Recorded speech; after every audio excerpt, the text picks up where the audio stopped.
പ്രസംഗത്തിനകത്ത് അസൂയയുണ്ട്, പ്രസംഗത്തിലുള്ള പൊറാമ ഇരിക്കലാം, പ്രൊഫസീസിൽ അസൂയ വരും, ഒരുവേള ദീർഘദർശനം ഇന്നൊരു കേട്ട പൊറാമ வரலாம், എന്നാൽ പ്രാർത്ഥനയിൽ അസൂയയില്ല. ஆனா ஜெபத்துக்கு மட்டும்தான் பொறாமை எப்பொழுதே. പ്രാർത്ഥനയ്ക്കകത്ത് വരുമ്പോൾ ஜெபம் என்கிறதுக்குள்ள வரும்போது ശത്രുവിന് വേണ്ടി പ്രാർത്ഥിക്കും. நம் எதிரிகளுக்காகவும் ஜெபிப்போம். അങ്ങനെ പ്രാർത്ഥിക്കുമ്പോൾ அப்படி ஜெபிக்கும் போது വഴികൾ ദൈവം തുറക്കും. அற்புதமான வாசல்களை கர்த்தர் திறப்பார். ഇന്ന് കർത്താവ് അത് ചെയ്യാൻ പോകുകയാണ്. இன்றைக்கு கர்த்தர் அதை செய்ய போகிறார்.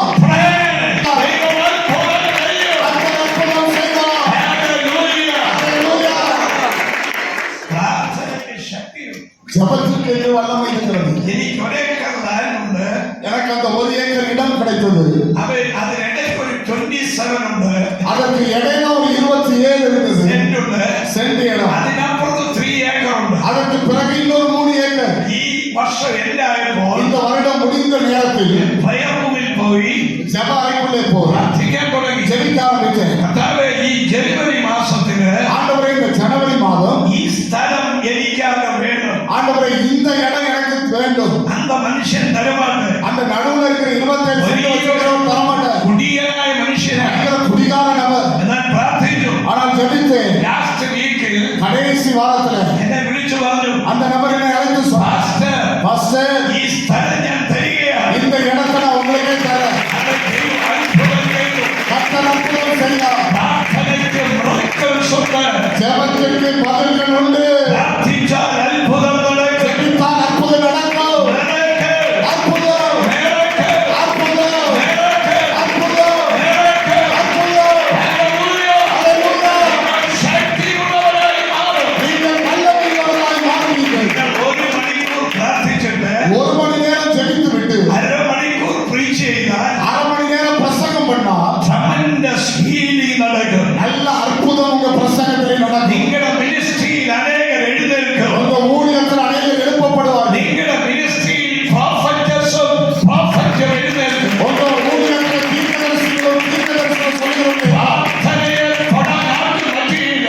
ஜெபத்தை தொடர முடியாது. പ്രാർത്ഥന powerful ആയി മാറും. ஜெபம் எதுவும் தொட முடியாத வல்லமை உள்ளது. Hallelujah. ஹல்லேலூயா. 1 മണിക്കൂർ പ്രസംഗിക്കണമെങ്കിൽ 1 மணி நேரம் பிரசங்கம் பண்ணணும். 2 മണിക്കൂർ പ്രാർത്ഥിക്കണം. 2 മணி நேரம் ஜெபிக்கணும். പിശാച് തറപറ്റും. பிசாசு கீழே விழுவார். നിങ്ങൾ പ്രാർത്ഥനയിൽ മുന്നോട്ട് പോകുമ്പോൾ நீங்கள் ஜெபித்து முன்னேறும் போது ഈ തമിഴ്നാട് സ്റ്റേറ്റ് ഒരു വലിയ റിവൈവൽ റിസീവ് ചെയ്യാൻ முழு தமிழ் தேசத்திலும் கர்த்தர் பெரிய எழுப்புதலை ஜெபத்தின் மூலம் கொண்டு வருவார். Hallelujah. ஹல்லேலூயா.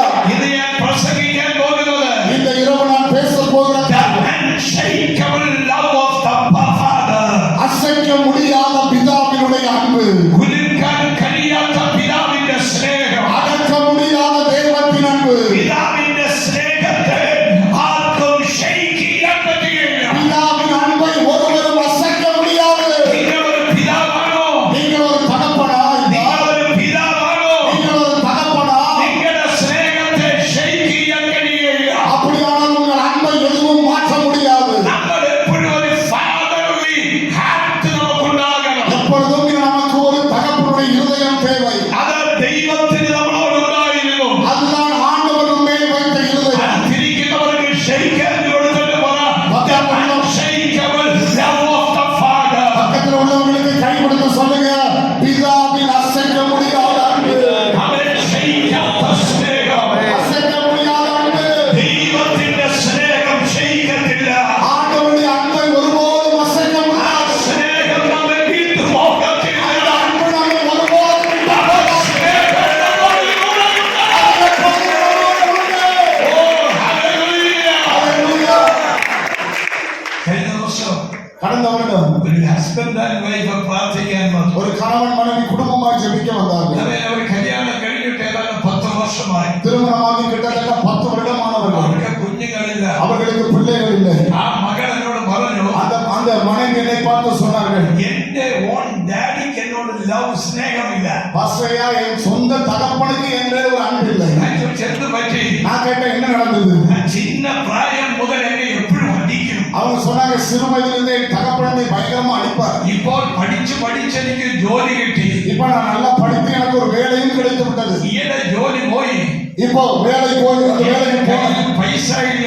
வேலைக்கு போன உடனே கையில பணம் இல்லை. பப்பாயோட ஒரு 1000 rupees ചോദിച്ചു. அப்பாட்ட இந்த சூழ்நிலையில கடினத்திலே ஒரு 1000 ரூபாய் கடனாய் கேட்டேன். പിതാവ് പറഞ്ഞു, அப்பா சொன்னாரு, അവൻ പട്ടിണി കിടന്നോളാൻ പറഞ്ഞു. நீ அப்படி 1000 ரூபாய் தர முடியாது, நீ பட்டாள. മകന്റെ ഹൃദയം മുഴുവൻ മുറിവുകളാണ്. அப்பா இப்படி சொன்னவன மகனுடைய இருதயம் முழுவதும் காயப்பட்டது. അവൻ ഫാമിലിയിൽ ഒരു ലവ് നാം ബിൽഡ് ചെയ്യണം. நம்முடைய குடும்பத்திலே அன்பு தேவை.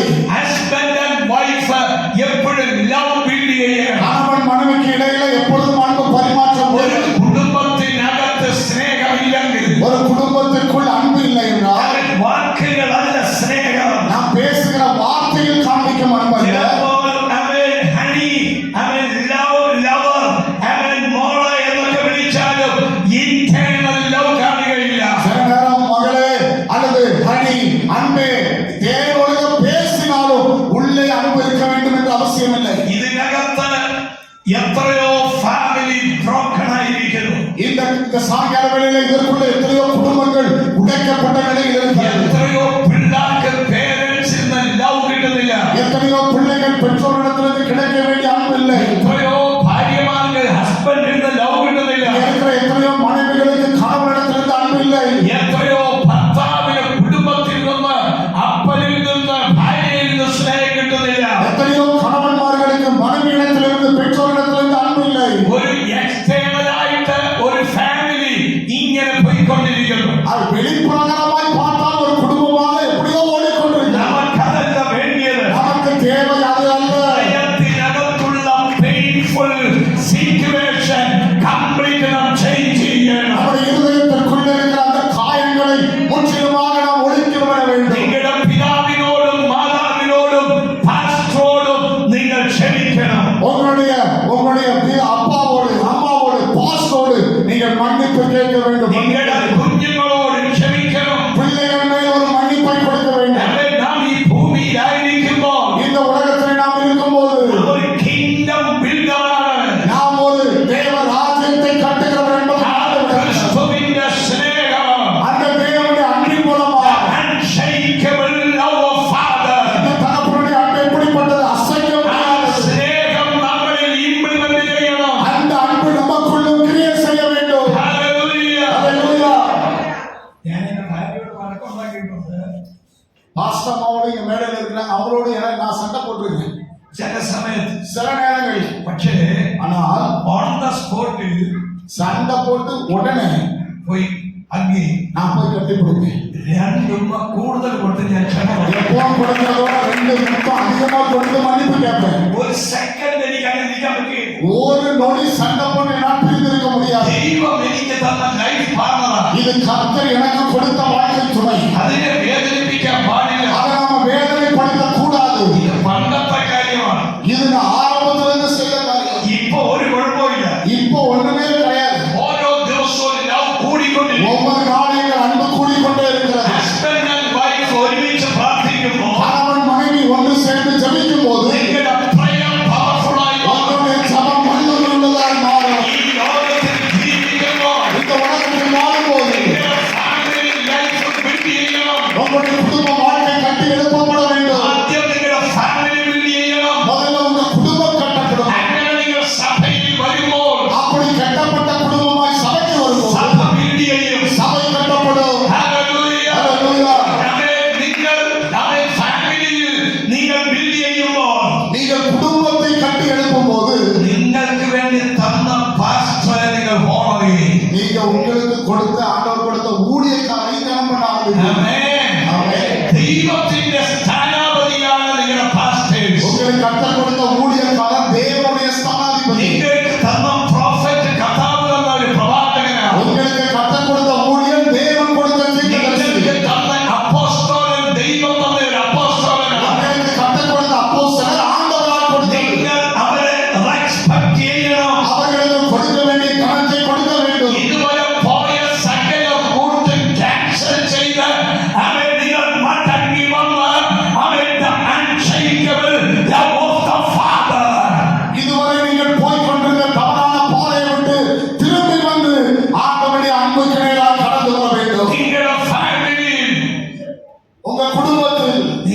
സ്നേഹം ബിൽഡ് ചെയ്യണം. அன்பை கட்டியெழுப்ப வேண்டும். നിങ്ങളുടെ കുടുംബത്തിനകത്ത്